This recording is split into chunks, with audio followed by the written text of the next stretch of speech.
A huge part of this journey has been healing and rewiring my nervous system from past trauma and not so past abuse. I haven't wanted to talk about it because I wanted to protect people and worried about the judgment I would receive. I love them very much, and I'm very grateful for them, and believe that people can change and they are not defined by one period in their life. I also didn't want to face the part I play in my own suffering. The first intentional content I posted was declaring that this space was for documenting my healing journey to self-love.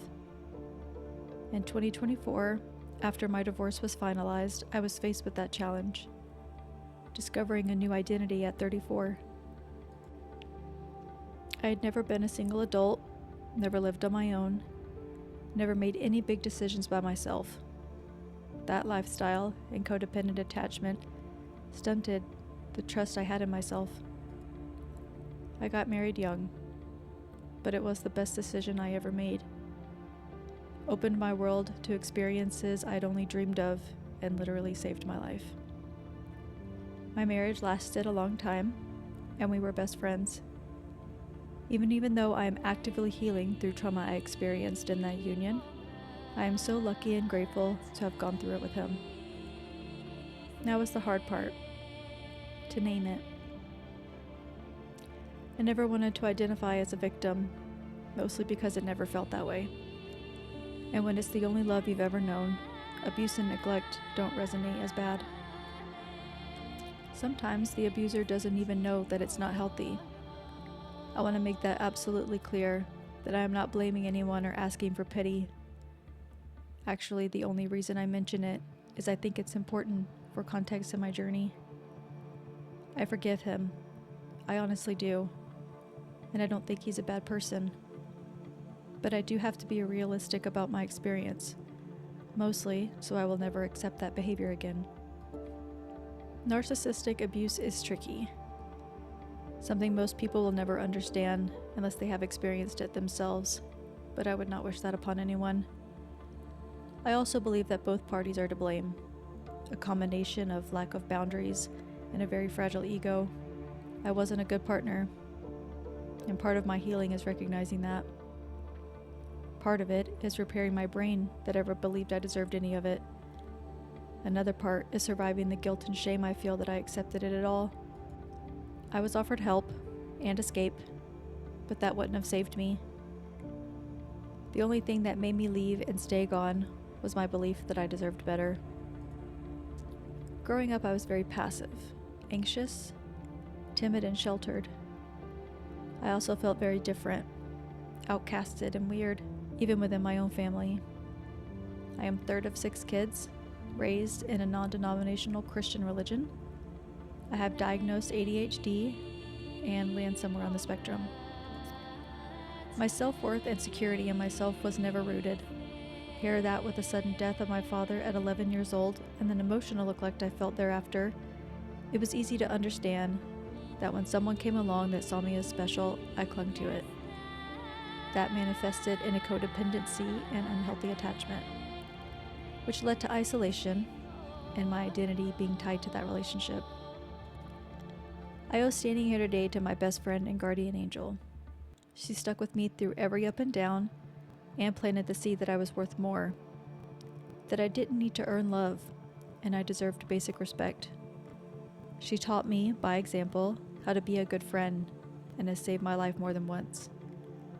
We met through our partners at the time, and our soul connection lasted through both ending relationships. I would go through it all again to ensure I met her. My marriage was chaotic, fun, hard, draining, and after many years of good and bad times, we decided we loved each other enough to let the other go be happy, even if it wasn't with us. But even though that chapter was closed, the real work began. Who was I if I wasn't a wife, a partner, a human soul with a whole lifetime experiences to have, and I was the captain? Spoiler alert, it was terrifying. The freedom I had been craving for years was now my nightmare. The fear of the unknown, that I had made a terrible mistake. After years of being brainwashed that I wasn't smart or capable ruined my self-belief. Mix that with incredible anxiety and deep insecurity. I was frozen, even with the belief that I was running out of time and had wasted so many years on someone else's dreams. Some may know that was around the time I started training Brazilian jiu-jitsu, specifically a women-empowered self-defense class. I believe that was the first step in rewiring my brain that I was worth defending. It built my confidence and introduced me to my best friends, some of the strongest, most inspiring women I know. The second time in my life that I felt accepted as my authentic self, more than 10 years apart from the first time. Jiu-jitsu changed my life. I worked through a lot of tough feelings on the mat. It became my second home and my safe place. It also was a place to have new positive experiences, and the trust I felt with my friends led to so many new adventures, opportunities to heal and evolve. I will say it every day for the rest of my life. I am so grateful for my chosen family.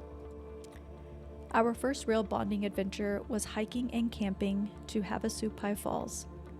Since then, every new adventure, every weekly yoga class, and every witchy night heals a part of my soul and expands my spirit.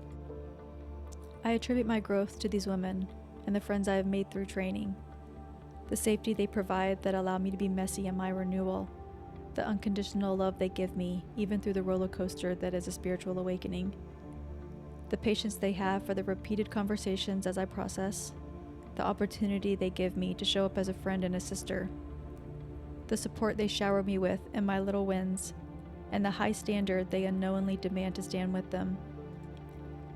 Through many lonely nights and multiple reinventions, rage and ash, unbelievably happy weekends, joy, and love my heart could barely hold, I am healing.